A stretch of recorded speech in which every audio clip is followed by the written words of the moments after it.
আসসালামু আলাইকুম। কেমন আছেন? কথাগুলো মনোযোগ দিয়ে শুনেন, আপনার উপকার হবে।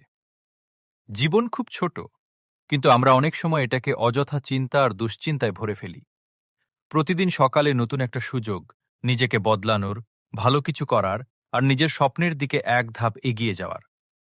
তুমি যদি আজ একটু চেষ্টা করো, কাল তুমি আরও শক্তিশালী হবে। ছোট ছোট অভ্যাস, যেমন সময় মতো ঘুম, নিয়মিত কাজ আর নিজের উপর বিশ্বাস, এই জিনিসগুলোই তোমাকে বড় সফলতার দিকে নিয়ে যাবে। মনে রেখো, কেউ একদিনে সফল হয় না। ধৈর্য, পরিশ্রম আর আল্লাহর উপর ভরসা, এই তিনটা জিনিস যদি তোমার মধ্যে থাকে, তাহলে তুমি কখনো হারবে না। তাই আজ থেকেই শুরু করো।